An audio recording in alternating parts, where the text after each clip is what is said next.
Good afternoon, everybody. We still have some folks who are coming into our webinar, but we're going to go ahead and get started, try and respect everybody's time. We're super thrilled to have you here today for our May EAC.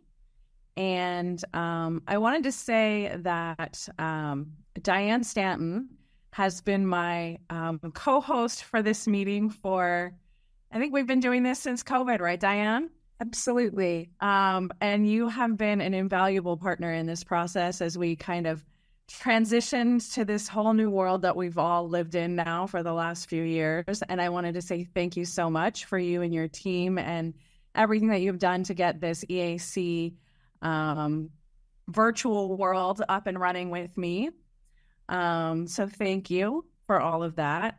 And we would like to introduce my co-host from this point forward, who is my partner in employer services, Kathleen Arceo.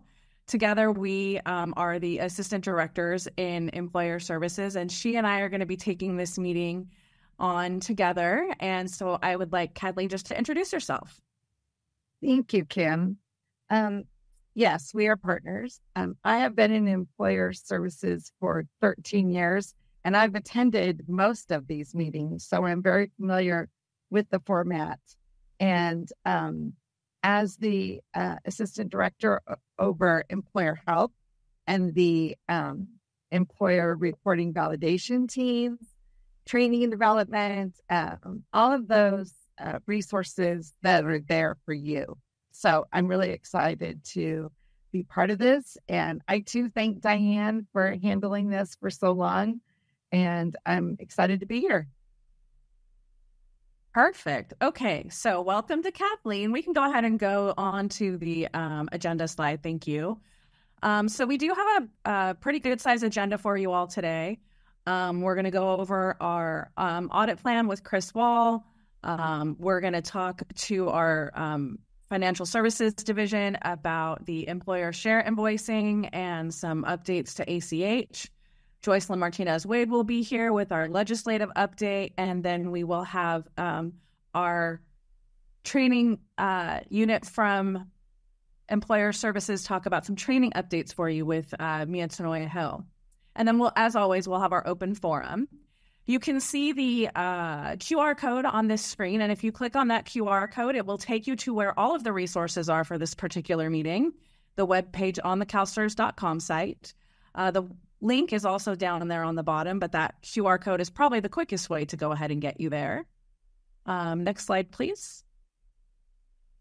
I think most of you have been here before, but if you're new to this format, this is a Zoom webinar. And that's why all of you are all in here with your microphones muted and your video off. If you do have questions during our presentations today, you can click the raise your hand button, which should be on the bottom of your screen. And then we will allow you to unmute your microphone and you can ask your question that way.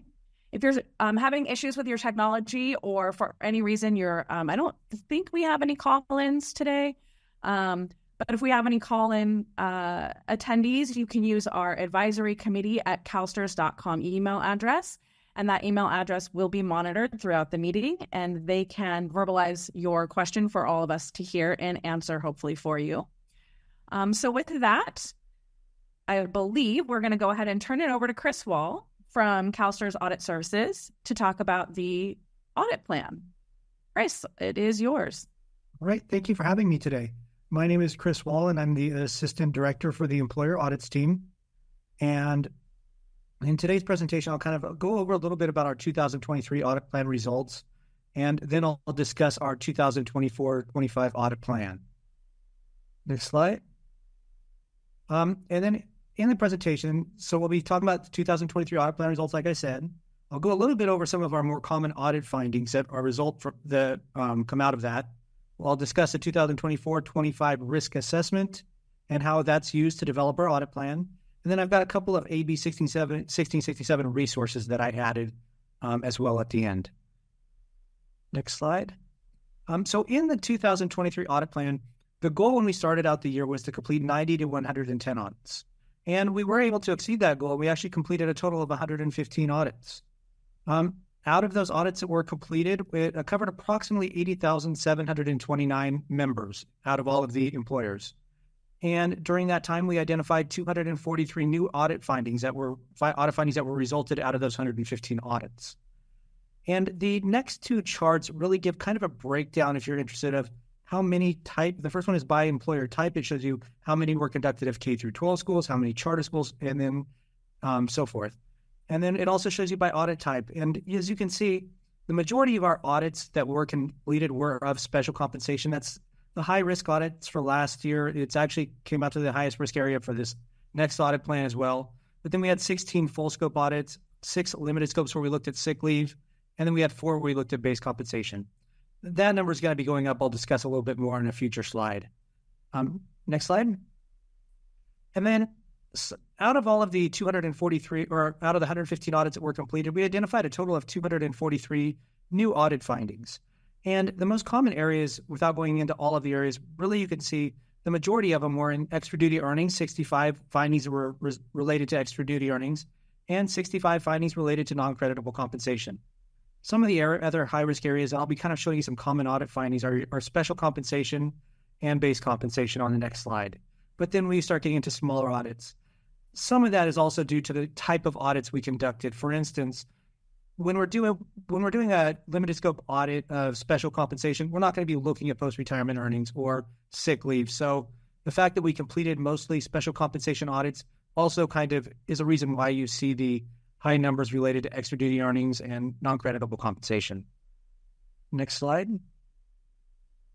And then as we kind of, and in those areas we looked at, the most common two, of course, were extra duty earnings and non-creditable compensation. And probably the most common finding related to extra duty earnings really was that it was incorrectly reported as special compensation to the DB program.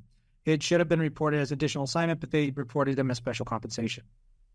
And then we had for non-creditable compensation, we have that it was incorrectly reported as special compensation for PEPRA members, and then incorrectly reported as limited term payments. A lot of that had to do with if it was paid one time for PEPRA members. For base salary, we had that was incorrectly reported for retroactive adjustments. And for special compensation, we have that it was incorrectly reported as additional assignments to the DB program. Those aren't all of the findings, but those are probably the most frequent findings we do come up with as we're conducting audits. Next slide. And that really concludes like the results of our last year's audit plan. It was a smaller audit plan. It covered 6 months. But in this next risk assessment we conducted, this is for our annual risk assessment.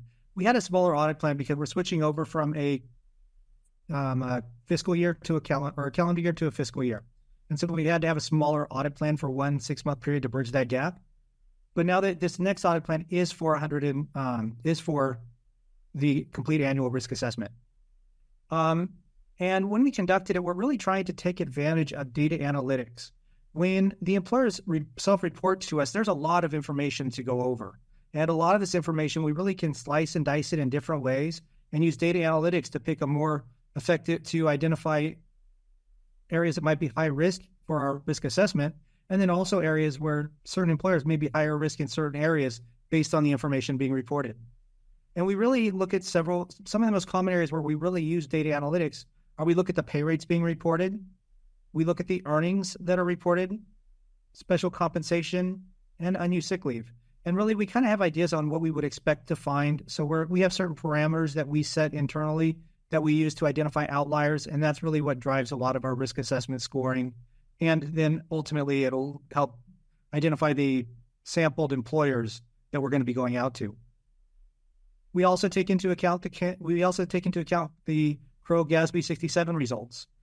We look them over. We see if there's anything related to the areas being audited, and we do build that into our audit plan or risk assessment as well. We also get feedback from other CalSTRS divisions, and we see if there's anything that they think we should look at or any high-risk areas that they're aware of. And finally, we look at the results of prior audits to see if there's anything we should take into account from those audits. Next slide. And so in the next year's risk assessment, we're going to be completing 100. Our goal is to complete 110 audits. It may come out a little bit higher, but it should be right around that 110 number. And based on the results of the risk assessment, we're anticipating that about 50% of those are going to be based on special compensation. A big part of the reason why we do that is because it does come out as the highest risk area when we complete our risk assessment. We're also looking at base compensation, which is really a combination of pay rate and salary, anything that could go into your final compensation amount, with the exception of special compensation. And we anticipate that we'll conduct about 25% of those audits.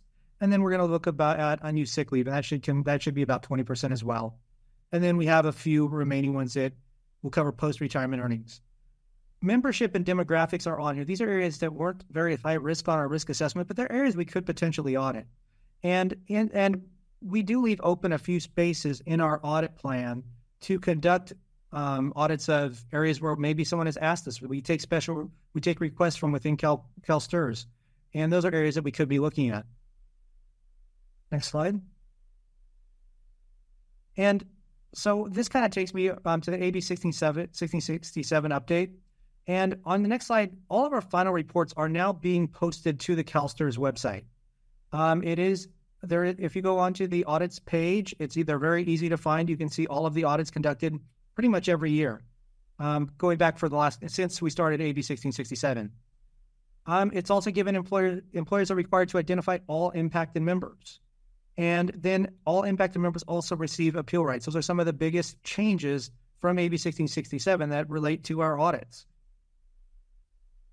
Next slide. And so I did have put up a few resources. This link here, if you do download this presentation, the Employer Audits Final Reports page will take you right to a list of all of our final reports that have been completed. And once again, that is a requirement of AB 1667. There is a link that takes you to our November board meeting where we discuss the 2024 6-month audit plan. And then finally, we have the 2023 audit plan final progress report, which is there's also a link there. We just did conduct our upcoming audit plan, which we pretty much covered in this presentation already. But if you wanted to see it, it was in our last board meeting. We did discuss that there as well. Next slide. And that takes us to our, and also if you did go to the most recent presentation we did at our last board meeting, it does give you a list of the top, it's about 200 employers that were the highest ranked employers on our risk assessment. We won't be conducting audits of all of them because our audit plan does call for about 110 audits, but those are the ones that came out at the highest risk area and are probably the most likely to be audited, but we could audit others that weren't included on that list. And that concludes the presentation. Is there any questions? I don't see any raised hands, Chris. All right. I think you're in the clear. Excellent. Thank you guys so much. Thanks, Chris. We appreciate you. All right. So moving on to Freddie from Financial Services, and he's going to talk about the system error recovery employer share. That is a mouthful, Freddie. Invoicing information. Oh, you're muted, Freddie. There we go. Following the AB 1667, I'm going to share some invoicing information regarding system error recovery employer share. And beginning June 1st, 2024, the first invoice of overpayments due to system error will be available for all employers that report directly to CalSTRS. And this first invoice will have information for benefit overpayments established from January 1st, 2023 through June 30th, 2023. The total amount of overpayments due to system error will be split between employers and the state. The employer share is 15% of the total benefit overpayment that took place during the billing period. This is January 1st, June 30th. The total employer's share will be recovered from all employers that report directly to CalSTRS in amounts proportionate to their contributions. Can you please go to the next slide? Thank you. Thank you. Okay. All these amounts will also include regular interest from the date of overpayment to the date of recovery. And to calculate the share of contributions for the fiscal year 2022-2023, we're going to use the state teacher's retirement plan schedule of proportionate share of contributions for employers and non-employer contributing entity. This report is also known as Schedule A, and it is included in the report Other Pension Information Fiscal Year 2022-2023. All this information can be accessed on CalSTRS.com, and instructions on how to access to this report will be provided on the FAQ on SO. And for the calculation of each employer reporting unit, we are going to use the amount under CalSTRS calculated employer contribution, and we're going to divide it by the total CalSTRS calculated employer contributions. Now, keep in mind, there might be minor rounding differences. Now, the verification of the invoice. So for this first time, and only for this first time, the invoice will be sent through the secure message center in SO, followed by an email notification letting you know when the invoice is available to view in SO. And about the payment. So the check payment method is currently available, and payments can be remitted to the address in the invoice. And you're also going to hear about the additional payment method in the next presentation. And finally, information regarding the invoice amounts will not be available until the invoices are actually ready to view in SO. And in addition to all this information, I wanted to show in the next slide a sample of the invoice. So this is how the invoice is going to look like for this type of receivables. So you see you have the header, the general information for the county and all the report units. So for all the employers that report directly to CalSTRS. Now you have the invoice number, the billing period, the amount due, and the due date. The due date for this first invoice is the same for everybody, which is July 1st, 2024. That's the day we expect the payment to come. So on the second part, we have the summary of the bill, which we have all these names that I'm using here are fictitious. So we take this, the total overbearing for this particular county is $950, plus the interest that we have to charge for this type of balances. Also, we have general information below, and on the next page, of the invoice, and then our next slide, there is an enclosure as well. Can you go to the next slide? And this is how we got to the $950. We are going to break down every district, every report unit under the county, and give you the detailed information on how we came up with that the total. And this is in brief my presentation. So let me know if you have questions, if you have something additional that you want to know. So let me know. Questions for Freddie? You're a quiet group today.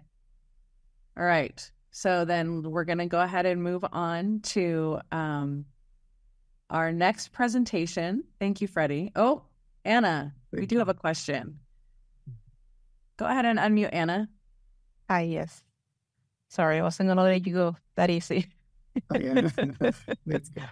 Just a quick question. Sure. So for the regular type of AB 1667 invoices, the ones that we have been getting quarterly, sometimes when we have questions about what trigger a payment, sometimes it's easy to see that, yes, we made an adjustment to an employee's account and potentially that trigger the payment, the invoice. There's other situations where we don't see any adjustments that we generated as the county office or the employer, yet there was an invoice for a specific employee. And when inquiries are made, we're usually told that it's due to one or three different situations, but we're really not told what specifically trigger that payment. Like it could be the employer submitting an adjustment to that employee. The employee requested some type of adjustment, or there's another situation. Can we pursue that even further and be able to get the reason specifically why an invoice was generated? As a county office, I'm trying to understand, what is it that we're doing that can create those in addition to making an adjustment to an employee, there's other reasons why. So our districts are asking, okay, why was this generated? And I really don't have an answer for them. So Anna, you're not talking then about what Freddie's presentation was about. You're talking about the other AB 1667 invoices? Yes. Because this particular invoice has nothing to do with employer adjustments. This is this share that was part of the law that had the employers sharing system errors, 15% of system errors divided out by the proportionate share. So this has nothing to do with employer adjustments. Sorry. Yes, I understand that part. So I guess I should have asked my question saying that it's in addition to the other invoices, but kind of like in the same way, there is so what generates this type of adjustments? The employer system errors. Is the invoices give us the details of how the invoice is shared among the different employers, but does it also say what created that adjustment? What triggered the invoice? So let's start with the first part that was related to the previous invoices. You can always, if you have some questions about, you can always send us an email, and we will route your question to the correct department. Our employer services, they should be able to detail or to go a little bit further down on the research. Me as a collections department, I might not be able to do it, but definitely I can route out your questions. And the employer services we should be able to dig a little bit deep in each particular case. Okay, thank you. Yeah. Any other questions for Freddie?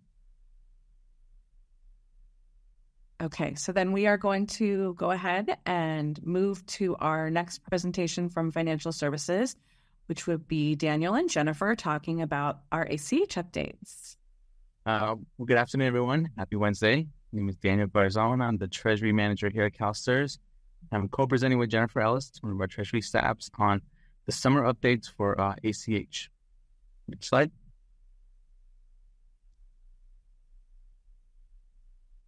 All right, so the agenda here, we're going to cover a couple items for you today.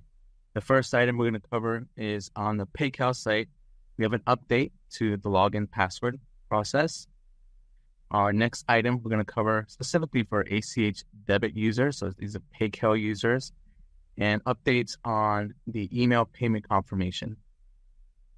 The third update today is for ACH debit users, but specifically for return status fix that we implemented recently. And our next update is going to be regarding ACH credit users specifically on return items.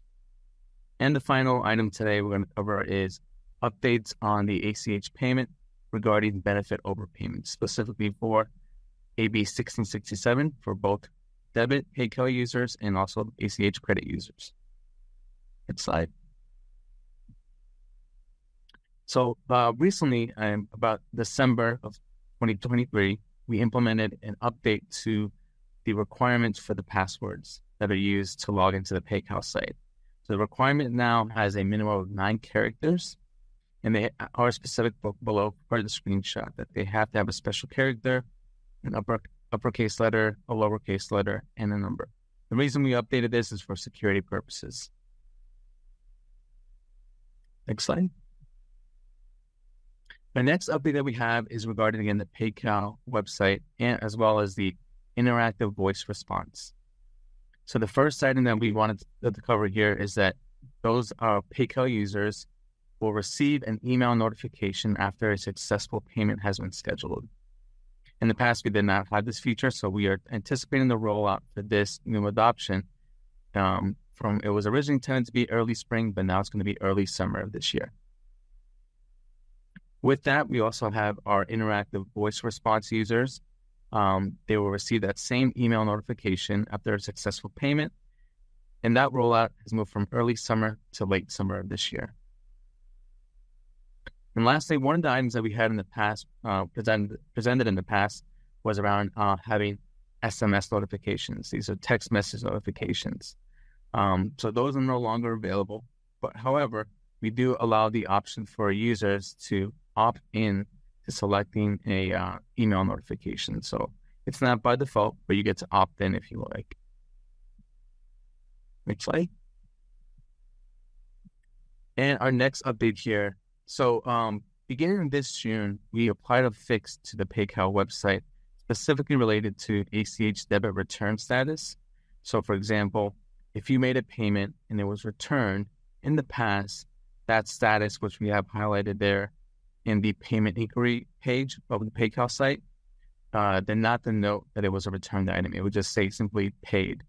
But now with the fix, now you will see the item as being returned if that's the case. Next slide. And lastly, for my update here, we're referring to ACH credit users. As you remember, we migrated from my Union Bank account over to US Bank. And with that migration, we had updated account numbers and routing numbers. So for this update, as of April 22nd, if the following three scenarios would apply to enrolled ACH credit employers or originators, if your system has not reflected CalSTR's correct banking information. And this is per Nacho rules, and it requires the originator to make changes requested in a notification of change entry, at least within 6 banking days of receipt of this notification, or prior to initiating another payment to CalSTRS, whichever is later. So the 3 scenarios are tabled below. So the first scenario here is if you are utilizing our old Union Bank routing number and our US Bank account number. The result of this scenario, the item will post, but you will receive a notification of change to update that routing number. The second scenario is if you have our old Union Bank routing number and our old Union Bank account number, your item will post, but you will receive a message, a notification of change message to update the routing number and the account number. And the last scenario is if you have our updated US Bank routing number, but have our old Union Bank account number, this item will not post, and you will receive a return item code R04, known as invalid account structure. So for any future payments, make sure to correct those items to avoid getting these notification of changes or the return notification. So with that, I'll pass it over to Jennifer Ellis. She's going to do a demonstration and walk through more specifically around the AB 1667 ACH payments. Sorry about that. I'm trying to toggle between a few different screens. Okay, let me share the presentation again. All right. So we are talking about ACH debit employers for benefit overpayments, the AB 1667. So previously, I think it was March 1st, we had a new payment type added called employer paid benefit overpayment. But because of the new invoice type, the employer share that's rolling out June 1st, we renamed that payment type to be called benefit overpayments. And it's going to be a targeted release date of May 30th, which means that when you log into the PayCal payment portal on May 30th, you'll see the 7th payment type renamed from what it was employer paid benefit overpayment to just called benefit overpayments. So now if you click into the payment type right here shown here, benefit overpayments, you'll go into the make a payment screen. This is an example of that screen. In the next slide, I'll actually do a live demo showing you how to submit both type of the payments, the employer paid benefit overpayment, as well as the system error recovery employer share. So what's new to this payment screen is that there's this overpayment invoice type, which is a drop-down field or list that you can select which type of invoice you're trying to submit. Okay, so I'm going to show you the live demo portion. This is the PayCal payment portal. So when you log in, you should see the select payment type. So this last one, the 7th payment type, is called benefit overpayment. That's the one you would click. Okay, so this is the make a payment page. So before I continue, I want to show you what a sample invoice and then how you would take the sample invoice and plug in the information to the make a payment. So this is the top part is the sample EBPO invoice. This is something that rolled out previously. And so this is a sample of it. So you'll see that the highlighted ones, the report source, invoice number, receivable type, the date, and also the total amount due. Those are the items that you'll need to input into the fields in PayCal. So right here. So the payment amount is, for the sample invoice, is $100. And the debit date, it's going to default to the next business day that's available for the ACH payment. But you can schedule, just for note, that you could schedule up to 90 days, excluding holidays and weekends. And you would want to make the payment before 3 p.m. for the next business day. Okay, so the report source, this is from this invoice right here, report source. Again, this is a sample one, 10101. So that's what I'm going to input in this field. Over payment invoice type, so this is the new drop-down field. So this is where you're going to input or select either the employer paid benefit overpayment or the system error recovery employer share. So for this sample one, I'm going to be doing the employer paid benefit overpayment, or otherwise known as EBPO. I'm going to select this one, the overpayment invoice number. So over here, invoice number, it should be a 12-digit number that you would input. So here you would put, I'm just going to put ones, 6, 7, 8, 9, 10, 11, 12. And then the last is the invoice date. Actually, before I go to invoice date, I do want to mention that this invoice number does have set limits for this field. So I don't know if some of you guys do this, but you might copy the invoice number from another source document and then paste it to this field, not just for this payment, for all kinds of ACH payments. I do want to note sometimes if there is blank spaces before the numbers, it will cause the system to error out, meaning it doesn't like the spaces before it, and it may reach the maximum length for this field. So just be aware that you don't want any spaces before entering this, especially if you're copying and pasting from Excel, for example, that may sometimes have some extra spaces. So this invoice date, if you go back to the invoice, should be this date right here. And so I'm going to, for this, you kind of select it. I'm just put January 2024, done. I'm going to push continue if everything looks good. Then it takes you to this payment verification screen where you kind of want to review it to make sure everything is correct. And if it is correct, you would push submit. If it is not correct and you want to make any changes, you push edit payment. It will take you back to the previous screen. So for this, I'm going to push submit. And then it will give you the payment confirmation screen, which basically says it has been submitted and you want to print or save this page as your confirmation. Okay. And so if you would like to make additional payments, you would just push this new payment. In my case, I want to share you the new invoice type for the employer share payment. So I'm going to push new payment. It'll take you back to the payment type. I'm going to again select the benefit overpayment. Okay, same screen. Now I'm going to show you the invoice or sample invoice of the new system error recovery employer share. So again, the highlighted information is what you need to plug into the payment fields or the fields in the payment screen. So I'm going to go back. So payment amount is going to be the $1,000 for the sample invoice.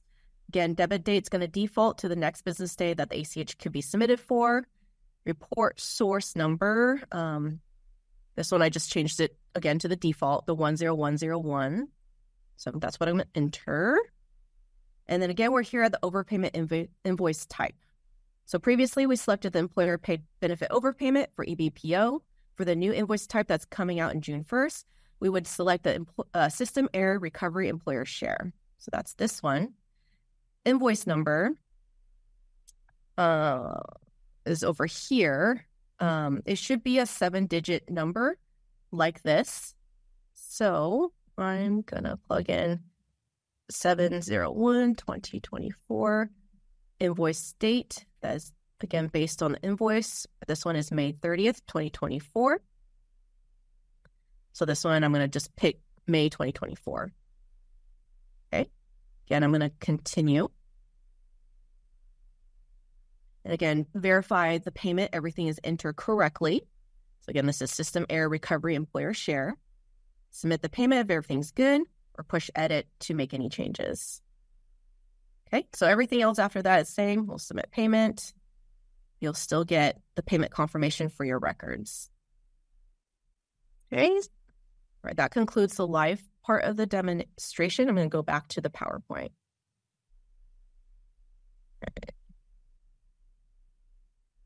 All right, so I just talked about the ACH debit employers. Actually, this is this slide.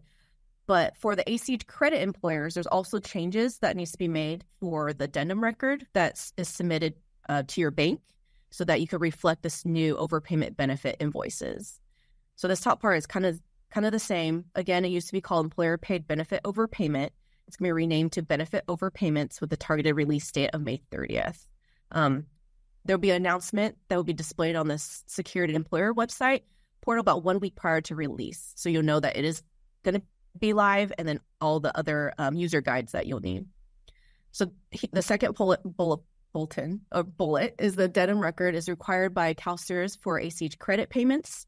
This is current requirement for all ACH credit payments right now, but there is an update to this payment related information table. Previously, it stopped at this client ID for payment type 06 only, but now there is a second or another separator, which is an asterisk that has to be included in the addendum record. And then there's this new field called overpayment invoice type. So this says for payment type 07 only. So what you would input is either EP for EBPO or SE for the new SERES invoice.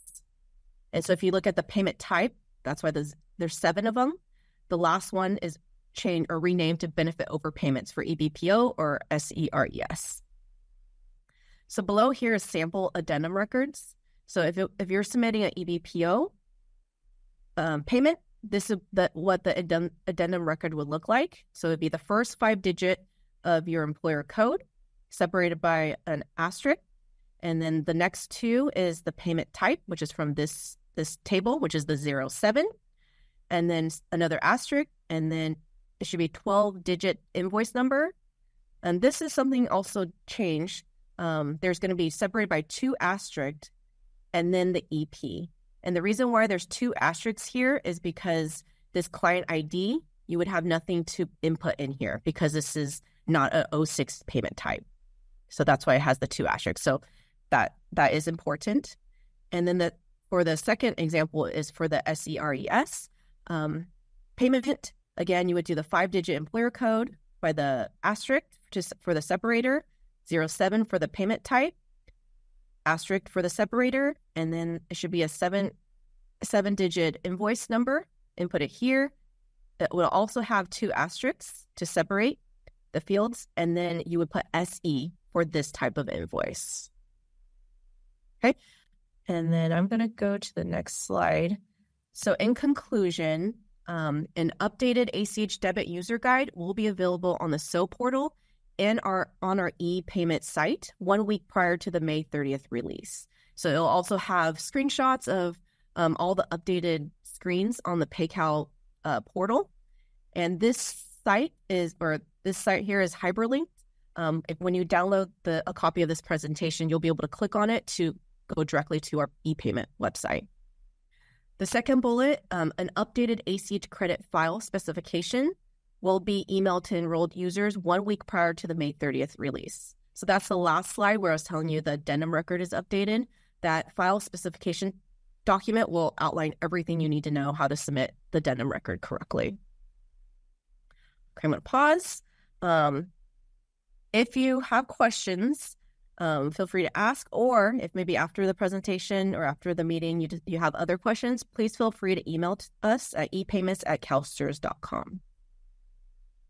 Daniel and Jennifer, thank you so much. Any questions for them? Doesn't look like it. All right. Well, if you do think of questions for them regarding that process, please make sure that you email them. They'll be happy to answer any questions that you might have. Thanks, you guys. All right. So moving on to our legislative update, we have Joycelyn Martinez-Wade, and I will turn it over to you, Joycelyn. Thanks so much, Kim. Glad to be here with everyone. Again, Joycelyn Martinez-Wade, Director of Governmental Relations, with your legislative and regulatory updates for this quarter. So if we can go to the next slide. We do have a couple new bills listed here, and I'll give you the updates on the others. The first is our sponsored AB 1997, Credible Compensation, Credible Service Simplification Bill. So this bill right now is on the suspense file in Assembly Appropriations because of the way that we're simplifying how compensation is creditable, and things are changing for 2 at 62 members and 2 at 60 members. There's potential for additional contributions. And so it's one piece that's playing a role in it being put on a suspense file. And so if you go to our CalSTRS.com and you go to the legislation and regulations page, you can see our most updated analysis, which has an in-depth description of the bill in general, but also of the fiscal impact. If you haven't heard already, the deadline for the fiscal committee to meet and report bills to the floor is May 17th. I don't think they'll be meeting on May 17th, but right before that deadline. So we'll see if AB 1997 and some of these other bills move forward at that point in time. AB 2134 is new to the list. This is a sick leave transfer bill for school employees. It allows members to have their sick leave transferred between employers, regardless of the length of break between that time, or even if it is one right after the other, they can transfer that sick leave at any point in time they're with the second employer. It requires sick leave to be transferred in days. Right now, it just says amounts, so it requires it to be transferred in days. And it does apply the requirements of sick leave transfers to charter schools, for example, which is new. And then in some cases, I think it wasn't being transferred to maybe state special schools, county offices of education, perhaps CDE, the Commission on Teacher Credentialing. So it does clarify that all of those employers have to accept sick leave. The board just took a neutral position on this bill. It does remove barriers. We anticipate seeing more sick leave converted to service credit at the end of a career. Will potentially increase costs for us if there is more sick leave transferred at the end of a career than there otherwise would have been. So that played a role in the position that the board took. This bill is also on the suspense file in Assembly Appropriations Committee. And there are a lot of other implications to the bill throughout a person's employment. And so those are more on the aside of a teacher while they're active or other staff while they're active. So those are pieces we don't get into as much in our analysis of that bill. AB 2770 is our housekeeping bill. That bill's moved right along and is in the Senate waiting to be assigned to its policy committee for hearing in June is when those will pick up again. And then AB 2901, also related to leave. This is pregnancy leave for educators. And this requires employers to provide up to 14 weeks of pregnancy leave for their employees. So the board did take a support position on this. This also does add potential costs where we would see potentially folks that are pregnant or having children, they wouldn't need to use their sick leave for that portion of time. So they may see more sick leave transferred to us at retirement. It's possible that if they have children, they may need more sick leave in the first place. So we may not see that turn out as we might expect. But because this bill potentially moves in inequity between women and men in our system, the board did take a support position on AB 2901. This bill just was sent to the suspense file in the Assembly Appropriations Committee this morning. And as you can imagine, there are also cost implications for employers for this bill. So they're looking at all the aspects when they consider these bills in Appropriations Committee and the other policy committees. So those are the bills that were introduced in 2024. We are still watching the bills that are separated that were introduced in 2023, but we still have the fossil fuel divestment bill, which is in the Assembly Policy Committee and may be taken up in June. We're hearing that it will be. Board has an opposed position on that. And then H.R. 82 is the WEP and GPO repeal bill at the federal level in Congress. And so that continues to gather co-sponsors. There was recently a hearing on the issue. A lot of focus on potentially reforming the WEP and GPO as opposed to repealing at that hearing if you're interested in tuning in. But it hasn't received a markup yet and hasn't moved forward. The board has a support position on that bill. So any questions on these? Again, these are bills that are still moving through the process right now. Okay. The next slide, I'll touch on some implementation. So bills from last year are SB 327, which has to do with how far back members can backdate their retirement when they apply. So that we're looking at going into effect when Benefit Connect goes live in the fall of 2025. We do have to have it in place by January 1st, 2026. So that's on track. And then SB 765 on our post-retirement earnings limitations. So if you'll remember, this bill increases the annual post-retirement earnings limit. Instead of 50%, it's 70% of the median final compensation from what is essentially 2 years ago. So starting July 1st, 2024 through June 30th, 2025, the new earnings limit is $74,733. Currently, there is a directive that's out that goes through those details. So if you want to look at that, those numbers are listed on page 3. So right now, since we have most of May and June, the current earnings limit is still in place for 23-24, and that's $50,655. So again, if you need a reference point, the employer directive that was out at the end of February has those numbers on page 3. The other part of the bill is changing the process to get an exemption from the separation from service requirement. And so the separation from service requirement still exists, but starting July 1st, 2024, the process changes a bit for 2 years through June 30th, 2026. And on page 4 of that directive, it lists out what the requirements are going to be. If you're applying for an exemption from the separation from service requirement this May or this June, the current requirements are still in place. So you still need to get board approval for that. And then starting on July 1st, what changes is you no longer need board approval, but you also cannot have had a reduction in force layoff as defined in the bill if you want to be able to use the exemption. And then the other thing you have to do starting July 1st is share any documentation you send to CalSTRS with the unions at your district. I want to mention one other important thing that hasn't changed with this bill, but want to draw attention to it, is that a member cannot get an exemption if they received a financial inducement to retire or a retirement incentive. So just keep in mind that hasn't changed either. So there's still a requirement to sit out for 180 days. There's still a possibility to get an exemption from that, but the rules are changing around that July 1st. Again, the directive is posted, and we'll have that form updated for you to use July 1st. So, and then if we'll go to the next slide, going back 2 years, we've got AB 1667, and of course, earlier presentations, Freddie, Daniel, and Jennifer really covered what's going on the AB 1667 front, and Chris also covered the audits piece. So I appreciate them jumping in on the details here. They would do a much better job at that than I would. So any questions on implementation at this point? Excellent. Moving on, we've got the regulations update, and we'll go to the next slide. So we've got 4 pieces here, and I would say we're going to go from top to bottom on these. And I think the bottom 2 will be the least interesting, but definitely want to let you know about them. So updates on penalties and interest regulations. You've been hearing about this for a while. I wanted to let you know that, again, we have these out for a 45-day comment period. In November, December, we had a public hearing at the board meeting in January. We did not receive any official comments. We have received informal feedback. And so this last board meeting, just on May 2nd, I presented some modifications to the language that we worked on because we want to make this work as well as possible, be as clear as possible for you and for CalSTRS internal staff so that we can make sure to work together with you clearly on any penalties and interest charges that are happening. And so if you want to look back at the board item on May 2nd, that's available. It has a description of it and the modified language. And so we will be posting that modified language for an additional 15-day comment period. And that comment period should start in the next week or so.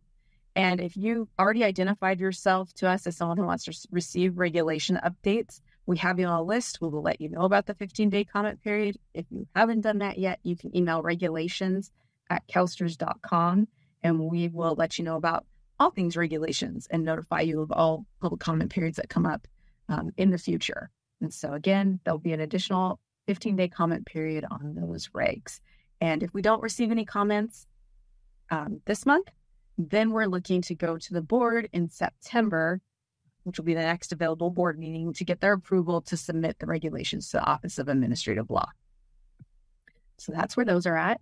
AB 1667 regulations, largely related to audits and appeals. We're still in the preliminary stages. We've gotten some feedback from some of the stakeholders we work with, and we're nailing down the language so we can share again. And eventually we will be taking those to the board to start the formal rulemaking process. And then board elections, again, very internal to us, but and our board and the members that get to vote for them. But we are doing some updating of those regulations. We're in the drafting phase internally. These do not go through the regular APA process, Administrative Procedure Act process. These are just approved by our board. We're planning on, when they are ready to go, we'll be doing 2 readings. So if you do want to get involved, you can see when those are up for consideration by the board, and there's public comment available at those points in time. And then last but not least is a gendered terms cleanup. So we do have some gendered terminology that's out of date in our regulations, and so we're doing a cleanup effort on that. This is an effort that are changes without regulatory effect. And so again, a different process where we essentially just submit those changes to the Office of Administrative Law and they go into effect. So there's no change in substance, just getting rid of terms, he, she, etc. So we want to move away from those. And those will be posted on our website soon. But I think it's pretty straightforward. And like I said, changes without regulatory effect. Have any questions on those? Okay. That's all I have for you today. So thank you for having me. Any questions for Joycelyn? All right. Thanks, Joycelyn. Kathleen, do you want to introduce our next presenter? It would be my pleasure. I'd like to introduce Mia Tanoya Hill, who is going to speak to us about employer training updates. Thank you, Kathleen. Hello, everyone. I am the manager of the Training and Development Team in Employer Services. You may know us as Employer Training Services as well. So today I'm going to be covering a few employer updates, but before we switch slides into some of that content, I do just want to share a few items related to our training calendar. So the first thing I do want to mention, and I always want to thank everyone who has joined us, whether you have hosted us with your county or you've attended one of our webinars. Thank you so much for participating in our training events and providing so much feedback to us. That is so helpful as we continue to plan for our next fiscal year. And if you are curious about our next fiscal year, we'll be releasing that calendar in June. So if you'll be interested in attending some of those events, we are continuously updating and changing materials. So if you have attended materials with us this past year, we've made some quality of life improvements, more examples based on that feedback that we received from those surveys, and things that we hope are more interactive and more engaging for you. So if you've been with us this past year or haven't made it out, we do encourage you to join us next year with some of our training content. I do want to mention that for this last fiscal year, we have 2 open events. So one will be our Reduced Workload Program training tomorrow, actually. If you're interested in registering, you would do that through the Employer Learning Center. There's a Zoom registration. If you do register today or tomorrow prior to the webinar, you might miss out on our welcome email. Don't worry if you missed the welcome email. We always send a post email to everyone who's registered. So if you do miss that welcome email, we send it based on the date that we have at the time. You'll be included on that post email. We also have our Training Tips Forum in June. So in our Training Tips Forum for this last quarter, we are going to be going over more examples of differentiating special pay versus additional assignments or similar salary items. Again, that is registerable through the Employer Learning Center at training.calstrs.com.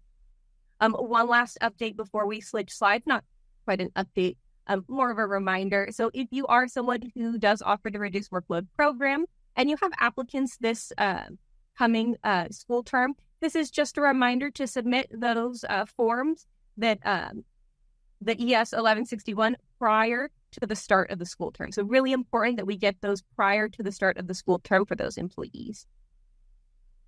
Now we'll move on to our slide content here today.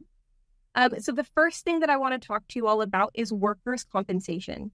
So this will be followed up with a directive. That's a point on my next slide, but I want to give an overview of workers' compensation.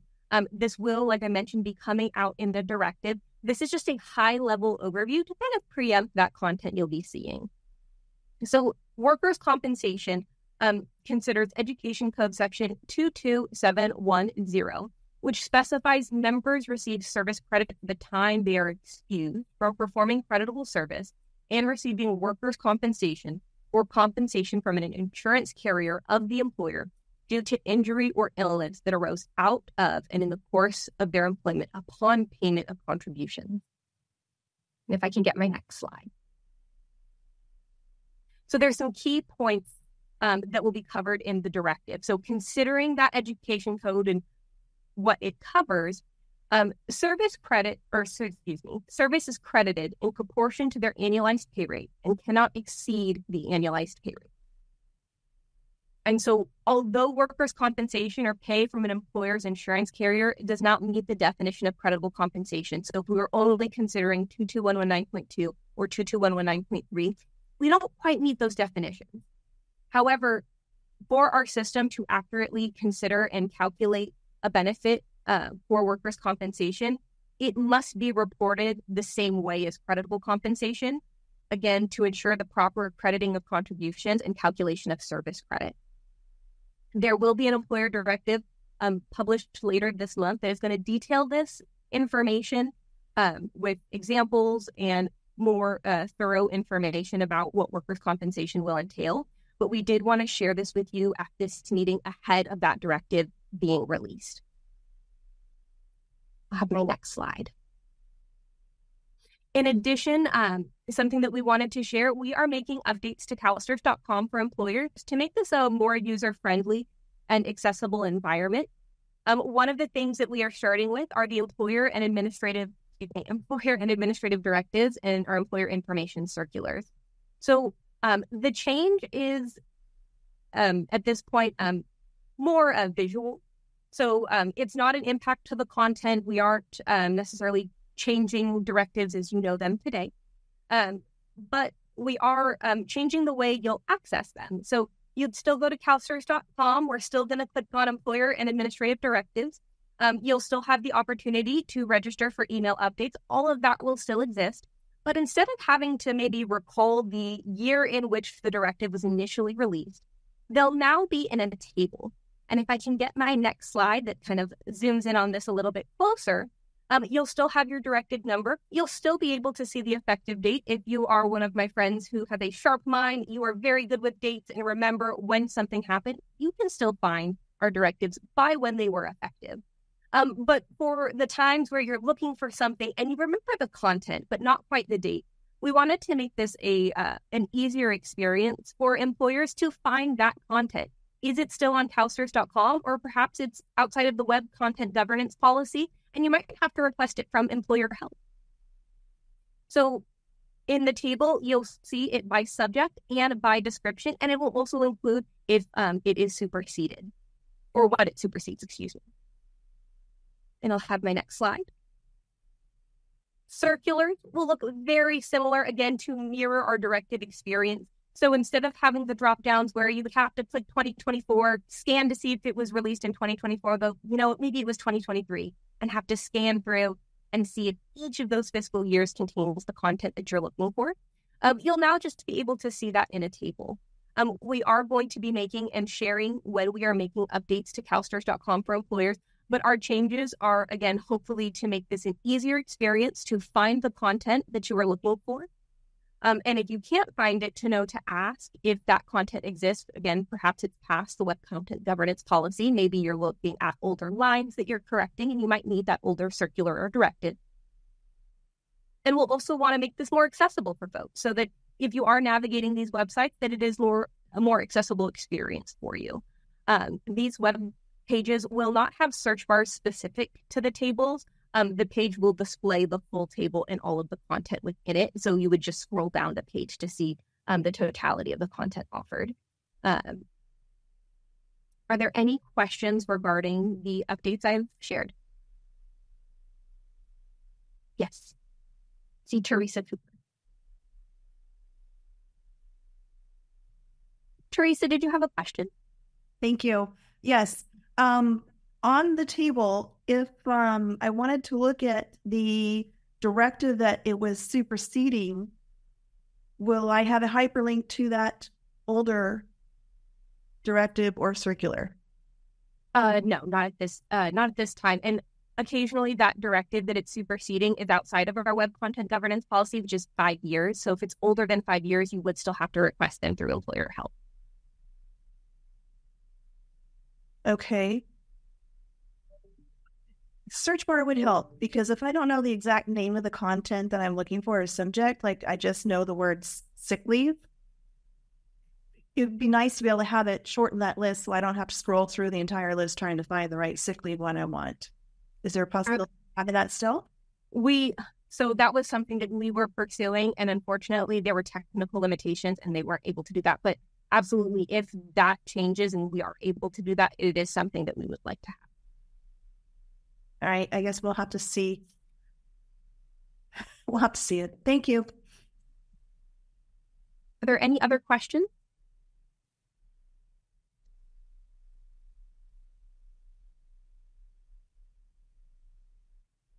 Well, thank you for having me. Thanks, Mia. Oh, looks like we do have another question for you. You might want to hop back on.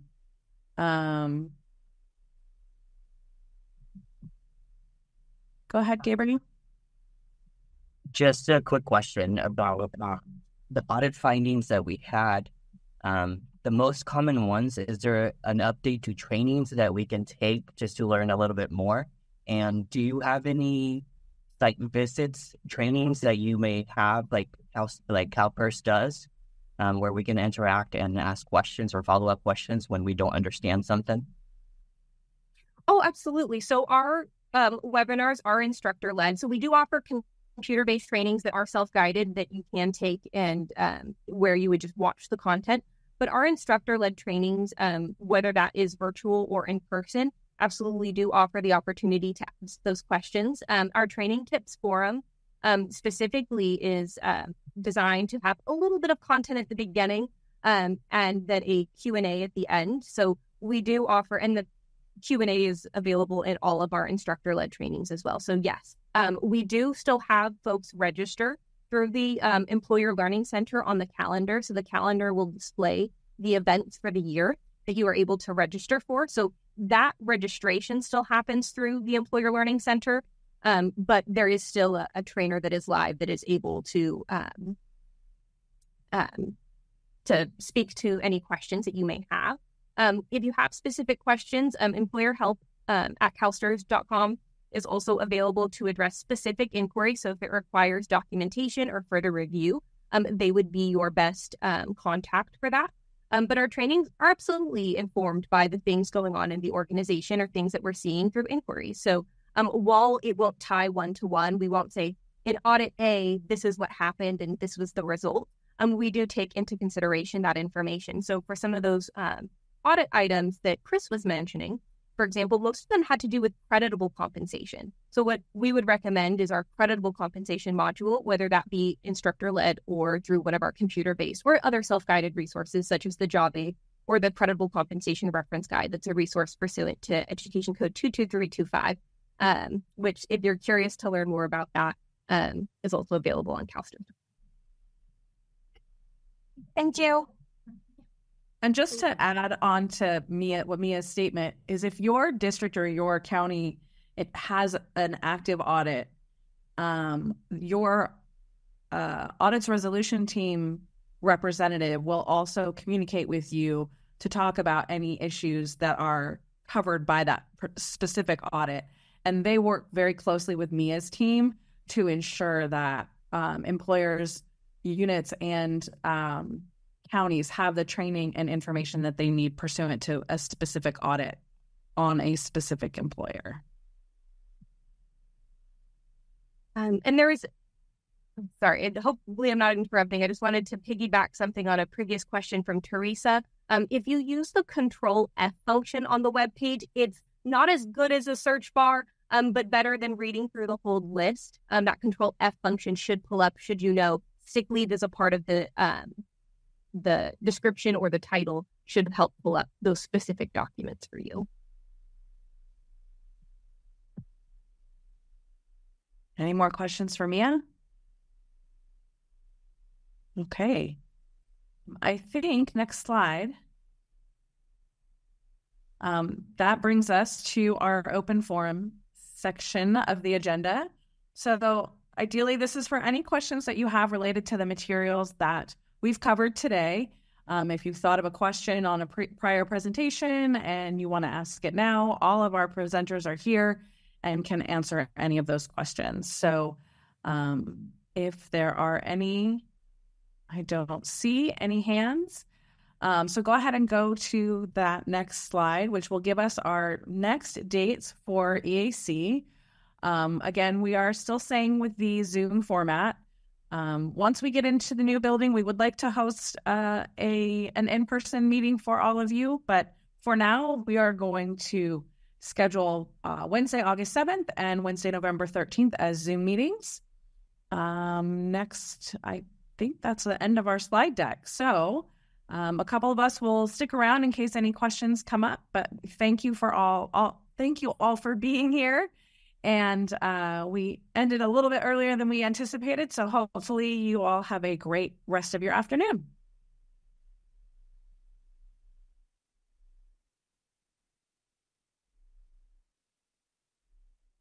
I see a question, a raised hand. Go ahead. Hello, can you hear me? Yes. I was wondering, do you have any information or any content regarding the new SO that's scheduled to go live in the fall of 2025?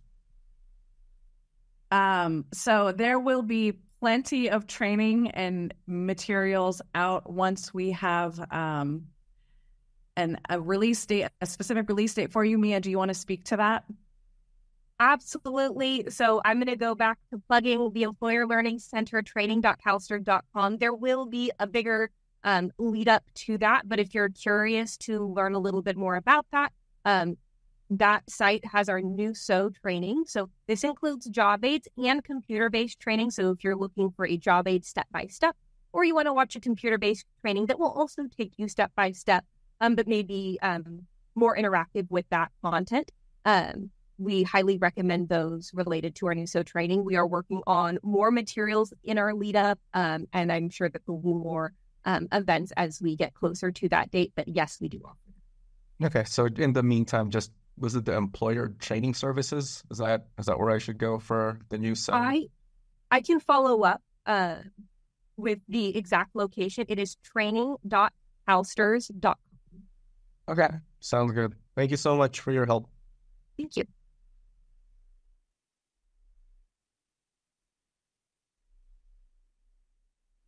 I think we're probably pretty safe to go ahead and close the meeting, Jonathan. Thanks, everybody.